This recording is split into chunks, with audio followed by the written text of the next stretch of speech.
Bonjour à tous et à toutes et j'espère que vous avez une belle journée. En tout cas aujourd'hui, moi j'ai un peu de soleil, je suis trop contente.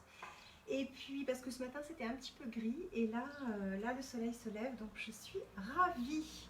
Alors aujourd'hui on va pas faire un atelier activité manuelle, même si j'ai le colis en papier que j'ai fait la semaine dernière. Aujourd'hui on va faire un atelier plantes. J'ai découvert une recette absolument incroyable. J'ai eu envie vraiment de la partager avec vous parce que j'étais scotchée par le résultat. C'est une recette de lessive maison. Alors, j'utilise habituellement des lessives bio que je fabrique moi-même. Une autre fois, je vous donnerai la recette.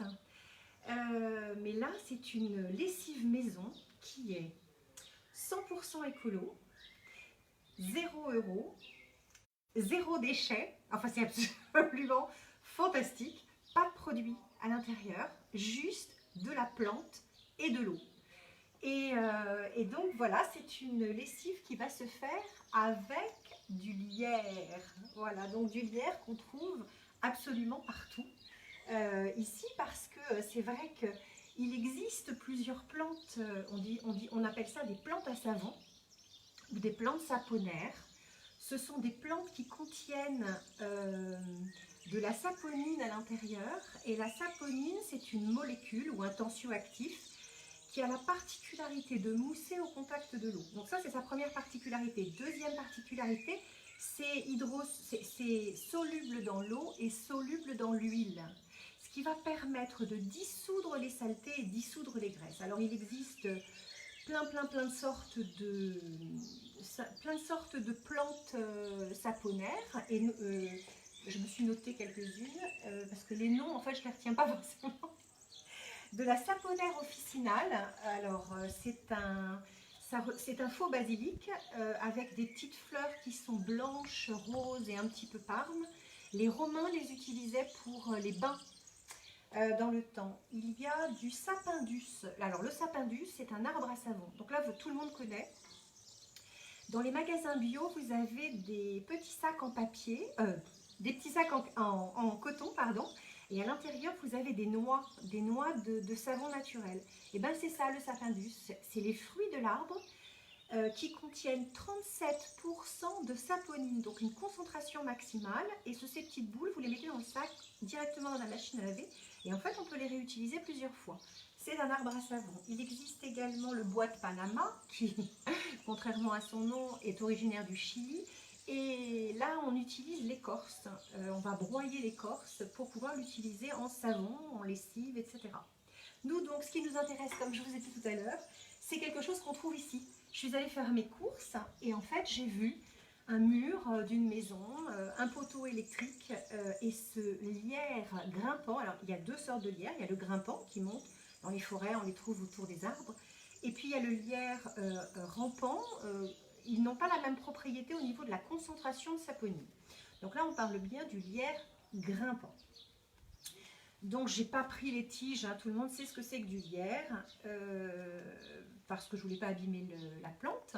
Donc, avec mes petites paires de ciseaux, j'ai coupé des feuilles comme ceci. Alors, il faut savoir que le lierre, quand même, a une histoire. J'étais assez étonnée. Je me suis un petit peu, là, je suis allée un petit peu me renseigner en me disant, mais c'est quoi cette histoire du lierre? Comment ça se fait? On l'a utilisé dans le temps, etc. Et oui, ça a été utilisé en médecine pendant très longtemps et encore aujourd'hui. On l'utilise pour les rhumatismes et puis l'arthrose. On l'utilise dans les sirops contre la toux, contre les bronches parce qu'elle augmente le taux d'oxygène. Les druides l'utilisaient, faisaient macérer les feuilles contre l'empoisonnement. Ça, je ne sais pas si c'est une légende ou si c'est la vérité. Et par contre, ils l'utilisaient pour les douleurs musculaires et là, ça s'est révélé exact. Dans l'Égypte, le lierre symbolisait la vie éternelle. Dans l'Antiquité, il y avait Bacchus et Dionysos, oui, je crois que c'est ça. Alors, un était grec et l'autre était romain. Bacchus était romain, je crois que c'est ça. Alors eux, ils sont représentés quelquefois avec une couronne de lierre. Alors, la légende dit qu'en fait, ils portaient cette couronne contre les inconvénients d'ébriété. Je ne sais pas si c'est vrai. Et au Moyen-Âge, eh bien, le lierre évoquait la protection et surtout évoquait la fidélité. Donc, messieurs, si vous avez envie d'offrir un joli bouquet de fleurs à madame et que vous avez envie de prouver, ou tout au moins de démontrer votre fidélité, vous pouvez y ajouter un ou deux brins de lierre. Voilà. Bien, ben moi je vais vous parler de cette recette que j'ai testée, qui est absolument incroyable, et je vous expliquerai après les résultats que j'en ai obtenus. Donc d'abord, ben, vous allez dehors, dans un jardin, le long d'une route, n'importe quoi, chercher votre lierre. Donc il faut en moyenne entre 50 et 75 feuilles. Alors je ne peux pas vous dire exactement une quantité parce que tout dépend. Je vais vous montrer les différences de taille. Vous voyez, vous avez des grosses feuilles comme ça et vous en avez des petites comme ça. Donc si vous en avez comme ça 40 ou 50, ça suffit. Si c'est des petites comme ça, bah 75, il en faudra 75. Quoi qu'il en soit, la chose importante, ne prenez pas des bébés feuilles. Vous avez différentes... des plus anciennes et des plus récentes, ça sert à rien. La concentration en saponine est dans les plus vieilles. Donc plus elles sont vieilles, plus elles sont foncées. Évitez celles qui sont complètement rongées par les bestioles, mais normalement, c'est pas trop rongé parce que la saponine, elle a aussi, je pense, la particularité de protéger la plante justement contre des insectes. C'est pour ça qu'il n'y a pas trop de feuilles rongées par les petites bêtes sur le lierre. Donc prenez les plus vieilles, les plus grosses, les plus vertes foncées et c'est parfait. Donc dans un premier temps, ben, vous allez prendre un saladier, une bassine, enfin n'importe quoi. Et puis vous allez mettre eh bien, vos feuilles juste à laver rapidement dans de l'eau. Il n'y a pas besoin de les décaper, il n'y a pas besoin de les laisser pendant 1 heure, il n'y a pas besoin de le mettre dans de l'eau chaude. Hein. De l'eau froide ça suffit. Donc un saladier, blablabla, voilà, c'est propre. On imagine. Ensuite, vous prenez une casserole.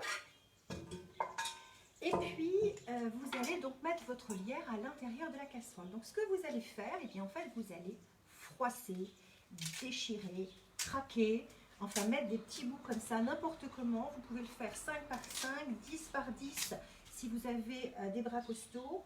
Et vous allez donc déchirer comme ça votre lierre le plus grossièrement possible. Vous pouvez aussi le froisser si vous voulez. Mais franchement, déchirer, c'est tout aussi bien. L'intégralité des feuilles. Donc là, moi, je sais pas ce que j'avais, de grosses poignées, donc je devais avoir une quarantaine, une cinquantaine de feuilles dans cette cueillette. Voilà, vous mettez tout dedans, vous déchirez, et puis vous rajoutez de l'eau. Donc là, comme j'ai pas, j'en avais pas une quantité normale, on peut mettre, là j'ai 750 ml, mais vous pouvez mettre 1 litre d'eau et vous mettez donc l'eau directement dedans. Et ensuite, vous mettez à chauffer. Donc vous faites bouillir, au début il faut que vous voyez vos bulles, votre mixture de feuilles de lierre et d'eau va bouillir. Ensuite vous baissez un petit peu le feu parce que sinon ça va déborder. Vous laissez à petite ébullition pendant 10-15 minutes à peu près. 15, enfin c'est pas à 2-3 minutes près, hein, si ça fait 18, pas d'importance. Donc vous fermez, vous surveillez que ça ne déborde pas. Et puis une fois que le temps est écoulé, vous éteignez le feu et vous allez le laisser dans cette casserole. Ou alors, moi j'utilise, donc je vais vous montrer parce que j'en ai préparé un hier soir, pour vous montrer pour que ça aille un petit peu plus vite. On peut le laisser dans cette casserole, hein, ça fonctionne. La première lessive que j'ai faite, je l'ai laissée dans la casserole, ça a marché. La deuxième, je l'ai fait dans cette cafetière parce que ça me permettait comme ça de protéger les feuilles quand je vais filtrer après. Et puis aussi, ça m'a permis de légèrement les broyer parce que c'est vrai qu'à l'intérieur du lierre, vous avez entre 8 et 10% de saponine. Ce n'est pas les 37% de l'arbre à savon. Donc je me suis dit, est-ce que ça va vraiment marcher, etc. Donc j'ai donné 2-3 petits coups de broyeur grossièrement pour essayer de les déchirer un petit peu. Et on va laisser ça toute la nuit dans cette eau chaude, donc que vous avez transvidée ou que vous avez laissé dans la gamelle, toute la nuit avec un chiffon ou pas, dans la cuisine, voilà. Et le lendemain, alors je pose mes petites affaires. Et le lendemain, donc, vous avez votre lessive qui est faite. Et oui, si c'est vrai, ça marche. Je vous le garantis, ça marche. Voilà, donc, alors après on prend un bocal en verre, on prend ça, on prend n'importe quoi. Donc l'avantage avec ceci, c'est que les feuilles, ben, je les laisse au fond. En plus, je les écrase un tout petit peu. Sinon, si c'est dans la gamelle, et ben, tout simplement, vous allez filtrer dans un récipient quelconque. Moi, j'aime bien prendre des récipients avec des becs verseurs parce qu'après, c'est beaucoup plus facile pour les transvider à l'intérieur d'une bouteille. Alors, pour le filtrer, celle que j'utilise, parce que cette lessive, c'est la première fois que je le fais, mais des plantes, l'utilisation des plantes, je les utilise depuis longtemps. Donc, pour filtrer, il n'y a pas mieux qu'une chaussette, comme ça, un collant, que vous mettez dans un récipient, quelle que soit la plante que vous utilisez, quelle que soit la fleur, et puis vous mettez à l'intérieur, ça filtre, et puis après, vous avez la possibilité comme ça d'essorer et de récupérer tous les sucs des fleurs ou des plantes. Sinon, j'ai investi, ouais, je suis super moderne, j'ai investi dans une chaussette comme ça, qui est absolument fantastique. Et puis ben là, tout simplement, vous filtrez au cas où il y ait un petit peu de feuilles. Mais grâce à cette cafetière, eh bien, le plus gros des plantes sont en dessous, elles sont coincées et du coup, je salis moins ma petite chaussette. Alors, je vais retirer ça. Parce qu'on va aller vite, hein, vous avez compris le principe. Je vais pas tout faire et attendre que tout coule, il faut attendre un petit peu. En plus, mon récipient n'est pas assez profond, c'est-à-dire que la chaussette trempe dans l'eau, donc ça s'arrête. Que je le soulève comme ça et que j'attends. Qu'est-ce que je pourrais faire? Vous raconter une histoire drôle pendant ce temps-là? Non, je plaisante. Je vais retirer ça. Hop, voilà. Et puis, ensuite, vous étiquetez, vous mettez la date. Et puis, vous mettez ça dans une bouteille de récupération. Voilà.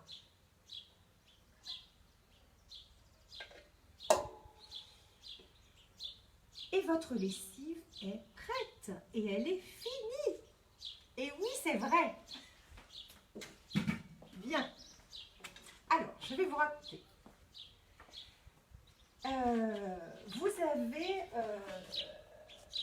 Vous avez une lessive qui est que des plantes et de l'eau. Et je me suis dit, mais ça va pas marcher ce truc. Je suis pas sûre que ça va laver vraiment. Alors, déjà, c'est pas la plante la plus concentrée en saponie, mais en plus, je me suis dit, bon, ok, allez, on va pousser le bouchon un petit peu loin et je vais essayer quelque chose. Je vais faire une machine de 30 degrés et 30 minutes, parce que on aurait un peu triché si j'avais fait une 60 degrés, etc. Une petite machine ultra rapide et juste 30 degrés de température au niveau de l'eau. Bon, j'ai pas fait à froid quand même, j'ai pas fait le piège. Et j'ai mis donc la valeur d'une tasse, donc ça fait quoi? 80 ml, 100 ml de cette lessive naturelle, sans conservateur, sans produit, sans rien dedans. J'ai rajouté quand même un petit peu de vinaigre dans le bac à l'assouplissant, parce que je ne voulais pas mettre un assouplissant chimique. Donc j'ai mis juste, ça fait quoi? La valeur de 3 cuillerées à soupe coupée avec de l'eau, que j'ai mis directement dans le bac assouplissant. Et j'ai fait ma machine. Alors, j'ai lavé un grand drap de bain bleu clair, j'ai mis des torchons de cuisine blancs parce que j'avais un petit peu peur que cette lessive me rende mes torchons vert ou marron, je ne savais pas trop, donc j'ai préféré mettre que des torchons de cuisine. J'ai mis des t-shirts qui craignent rien. Et puis j'ai mis surtout quelque chose, des petites serviettes comme ceci. Alors ça, je les utilise tous les jours pour me nettoyer le visage. Quand le soir, je me démaquille ou je retire ma crème, une petite poudre que j'ai mis. Je vais donc mettre mes huiles démaquillantes, nettoyantes. Je vais laver mon visage et ensuite je m'essuie avec des petites serviettes comme ceci. Donc forcément, elles sont jamais très très propres. Il reste toujours une petite trace. Et c'est toujours un peu difficile à partir, ce genre de choses. Avec que de l'eau, ça part pas. Il faut vraiment qu'il y ait de la lessive. Donc je me suis dit, là, 30 degrés, 30 minutes, si cette lessive, elle me retire les taches là-dessus, waouh, je suis impressionnée. Eh ben oui, yes, ça a marché. J'étais trop contente. Non seulement les choses, les vêtements sont ressortis propres, sans aucune tache. Ça sentait bon. Enfin, j'étais scotchée que ça marche autant. Alors, je suis allée sur différents autres sites sur internet. Il y a effectivement des gens qui rajoutent dedans du savon de Marseille. Il y a des gens qui rajoutent aussi des cristaux de soude ou quelque chose d'autre, du bicarbonate de soude aussi directement, une cuillère à café ou une cuillère à soupe directement dans le bac. Voilà, donc tout est possible, on peut rajouter quelque chose, mais là j'ai voulu vous faire une lessive maison, 100% écolo, 0 €, 0 déchet, enfin voilà, un truc assez incroyable, et puis j'avais envie de le partager avec vous. Alors demain je vais vous faire, donc là j'avais mis que du vinaigre pur, dans ma première lessive j'ai mis que du vinaigre avec de l'eau comme je vous ai dit. Dans ma deuxième lessive que j'ai faite, j'ai utilisé mon vinaigre que je fais avec des plantes. Donc ça c'est ma vidéo de demain, une petite vidéo, c'est comment faire ces vinaigres pour utiliser en assouplissant ou pour utiliser pour faire du ménage, le vinaigre aromatisé. Et qu'est-ce qu'on peut mettre à l'intérieur du vinaigre aromatisé? Ça c'est ma petite vidéo de demain, dans un cadre différent de l'intérieur de la maison parce qu'il fait beau. Alors je suis très contente. Voilà, je vous souhaite de passer une très bonne journée. J'espère que vous allez, dès que vous allez voir un mur avec du lierre, vous allez aller chercher ces feuilles de lierre pour essayer de faire cette lessive. Et je vous reparlerai par contre des lessives maison que je fais avec du savon d'Alep ou avec du savon de Marseille. Sur une autre vidéo, je vous ferai ça, des petits ateliers, ateliers plantes, ateliers nature. Et puis, vous me direz ce que vous en avez pensé si vous l'avez testé. Voilà. Plein de gros bisous et je vous souhaite une très bonne journée et je vous dis à demain. Bon, et maintenant, il faut que j'arrive.